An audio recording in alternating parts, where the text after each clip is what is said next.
Hello students. तो बच्चों, स्वागत है आपका आपके अपने ही चैनल ज्ञान विज्ञान में। आज हम लोग आपका जो चैप्टर है why do we fall ill, इसका नेक्स्ट टॉपिक स्टार्ट करने वाले हैं। Diseases caused by different microorganisms, और उसमें आपका जो टॉपिक है आज का वो है डिजीजेस कॉज्ड बाय प्रोटोजोआ। देखिए बेटा, जो प्रोटोजोआ है आप जानते हैं ये क्या है, दैट इज अ माइक्रोब। ये माइक्रोब है और ये आप लोग क्लास 8th में चैप्टर जो है माइक्रो ऑर्गेनिजम्स फ्रेंड एंड फो में पढ़ चुके हैं, डिफरेंट टाइप्स ऑफ माइक्रोब्स। तो देखिए, जो ये प्रोटोजोआ है बेटा, कितने टाइप्स के प्रोटोजोआ है जिनको हम अपने चारों तरफ देखते हैं। तो ये अलग अलग अगर हम देखें ये क्लासेस के हैं, राइजोपोडा, सिलिएटा, फ्लेजिला, ठीक है, स्पोरोजोआ। तो खैर ये तो आपके सिलेबस में इस साल हट चुका है कि कौन कौन से जो हैं ये है बायोडाइवर्सिटी चैप्टर का टॉपिक है ये, तो ये अभी है नहीं आपके पास। लेकिन कुछ जो हम देखें प्रोटोजोआ वो है बेटा, अमीबा हो गया, पैरामीशियम हो गया, यूग्लिना हो गया, और एक है आपका प्लाज्मोडियम। जो ये प्लाज्मोडियम है ये रिस्पॉन्सिबल होता है मलेरिया के लिए, और जो मलेरिया टॉपिक है यही आपका टॉपिक है कि जो है 9th क्लास में आपके सिलेबस में प्रोटोजोआ से होने वाली जो डिजीजेज हैं उसमें। तो देखिए बेटा, मलेरिया होता क्या है ये actually malaria is a fatal disease of human beings.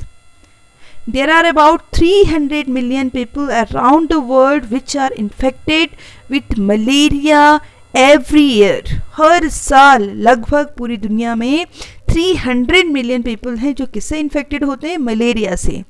And more than 2 million persons die annually due to malaria disease.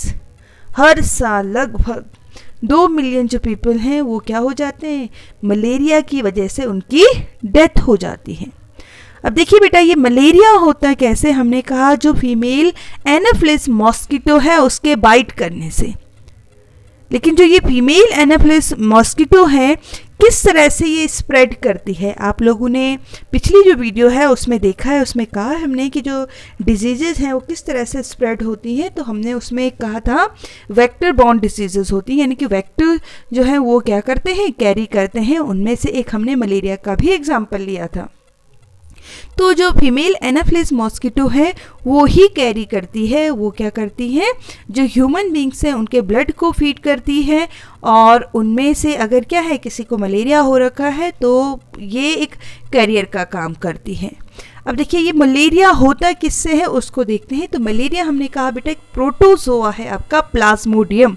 जैसे आप अपनी स्क्रीन पे देख रहे हैं प्लाज्मोडियम का जो डायग्राम है, किस तरह या स्ट्रक्चर है, किस तरह से आपको प्लाज्मोडियम दिखता है, इसकी वजह से मलेरिया हो जाता है। अब किस तरह से स्प्रेड होता है, मान लीजिए आप देख रहे हैं आपकी स्क्रीन पे जो ये मॉस्किटो है, फर्स्ट जो मॉस्किटो देख रहे हैं, अगर इसने क्या कर लिया है, इन्फेक्टेड मॉस्किटो है ये, ठीक है, इसने किसको बाइट किया है, जो पर्सन जो किससे सफ़र कर रहा था, मलेरियल डिजीज से सफ़र कर रहा था। अब जब इसने उसको बाइट किया यानी कि उसका ब्लड सक किया, और उस ब्लड के साथ उसकी जो स्टिंग है उसमें क्या आ जाएगा, प्लाज्मोडियम भी आ जाएगा, ठीक है, जो प्रोटोजोआ है। फिर ये किसी हेल्दी पर्सन को इसने अगर बाइट कर दिया तो अब ये जो है प्लाज्मोडियम जो है उस हेल्दी पर्सन की बॉडी में चले जाएगा, स्पेशली लीवर में चले जाता है, और वहाँ पे जाके हमारी जो रेड ब्लड सेल्स हैं उनको इन्फेक्टेड कर देते हैं, ठीक है। जैसे वो इन्फेक्टेड हो जाएंगी तो हमारी बॉडी में जो आरबीसी है वो कम होने लगते हैं बेटा, और इंसान क्या हो जाता है, एनीमिक हो जाता है। फिर वो भी क्या बन जाता है, वो भी एक सोर्स बन जाता है डिजीज़ का, क्योंकि अगर किसी और जो फीमेल एनाफिलिस मॉस्किटो है ऐसे जो है हम कहेंगे पेशेंट को बाइट किया, तो फिर वो जो मॉस्किटो है वो भी क्या कैरी करेगा, उस प्लाज्मोडियम को कैरी करेगा, फिर किसी हेल्दी पर्सन को फीड करेगा, और वहाँ तक क्या ले जाएगा, प्रोटोजोआ को ट्रांसफ़र कर देगा। तो इस तरह से जो मलेरिया डिजीज़ है वो स्प्रेड होती है। अब आप देख रहे होंगे मैं बार बार कह रही हूँ कि फीमेल एनाफिलिस मॉस्किटो बाइट करता है, तो मेल क्यों नहीं करता है भाई।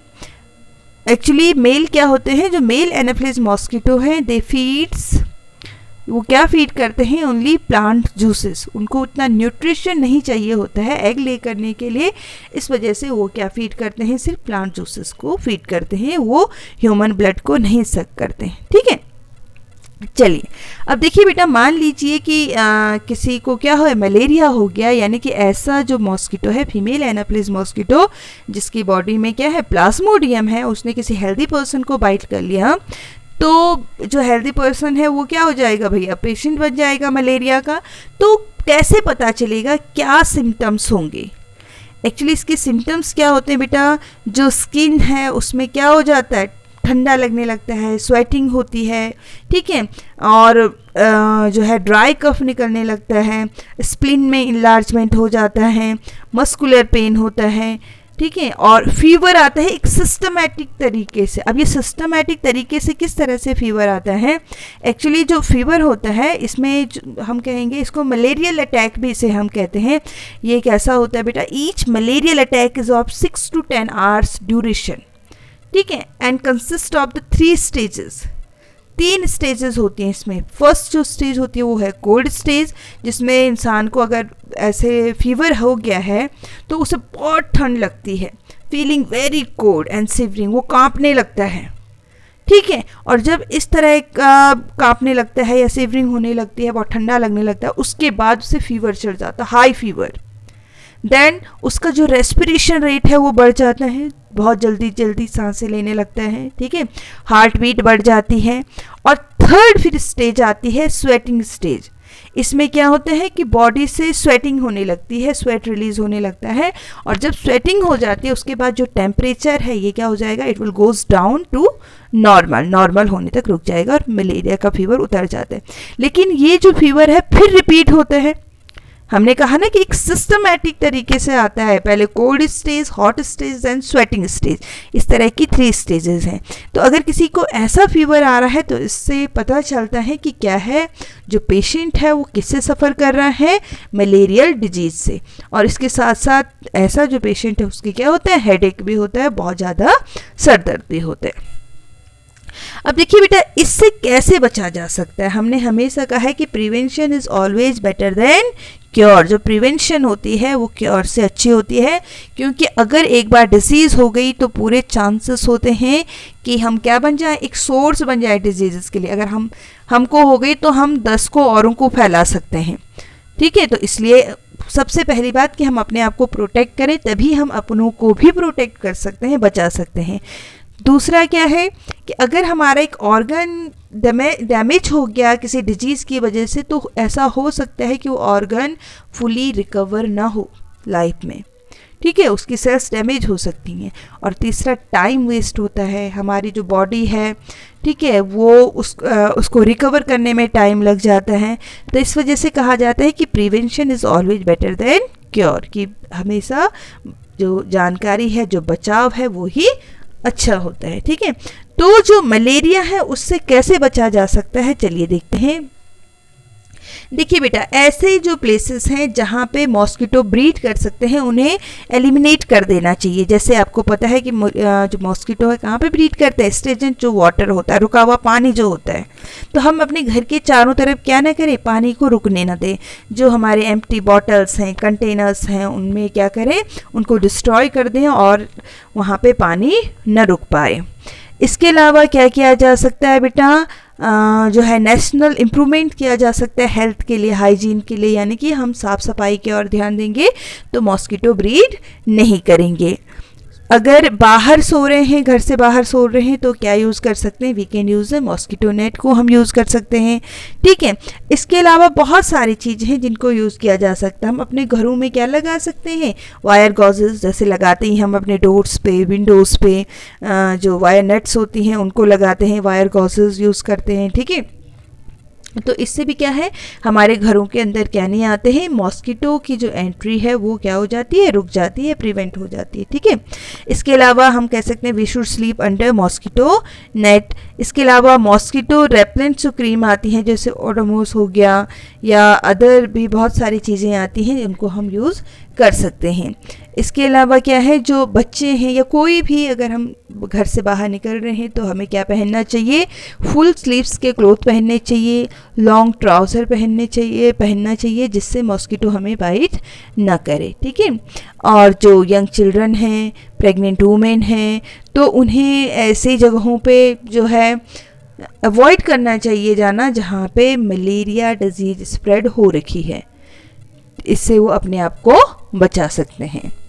अब देखिए बेटा, मान लो कि ये सब कुछ करने के बाद भी अगर डिजीज़ हो जाती है तो फिर क्या किया जा सकता है, कौन सा इसके लिए क्योर लिया जाता है या कौन सी मेडिसिन लेते हैं। इसके लिए लिया जाता है क्विनाइन, जो मेडिसिन है इसको लिया जाता है। और जो ये क्विनाइन है ये कहाँ से ऑब्टेन करते हैं, it is obtain from the bark of cinchona tree. एक ट्री है सिनकोना जो आप देख रहे हैं, आपके स्क्रीन में ये दिख रहा है, ठीक है। और इसकी बार्क की भी हमने पिक्चर्स इसमें लगाई हुई है, आप देख सकते हैं। इससे जो है मेडिसिन बनाई जाती है आपकी क्विनाइन, जिसको यूज़ किया जाता है किसके लिए, किसको कंट्रोल करने के लिए, मलेरिया को कंट्रोल करने के लिए। अदर भी कोई, अगर कोई और भी ड्रग्स हैं जो को डॉक्टर प्रिस्क्राइब करता है तो उनको लेना चाहिए डॉक्टर की एडवाइस से। और एक चीज़ हमें ध्यान रखना है कि अभी तक मलेरिया की भी कोई वैक्सीन नहीं बनी है। साइंटिस्ट जो हैं हमारे, they are trying to hard to develop an anti malarial vaccine. वो एंटी मलेरियल जो वैक्सीन है उसको बनाने के लिए पूरी कोशिश कर रहे हैं कि किस तरह से इस वैक्सीन को बनाया जाए। तो अभी इसकी कोई मेडिसिन नहीं है, इसलिए ऐसी जो डिजीज़, मेडिसिन तो है बट सॉरी वैक्सीन नहीं है। और वैक्सीन क्या होती है आप ये पहले जान चुके हैं, पिछली जो हमारी वीडियोज़ है उसमें पता है आपको वैक्सीन क्या होती है। ये जर्म बियरिंग फ्लूइड है जो हमें क्या करती है, फ्यूचर में होने वाले इन्फेक्शन से प्रोटेक्ट करती हैं, बट इसके लिए है नहीं अभी। तो आई होप आप लोगों को समझ में आया होगा। वीडियो अच्छी लगे तो चैनल को लाइक ज़रूर करिए, सब्सक्राइब ज़रूर करिए और वीडियो को लाइक करना मत भूलिए। Thank you.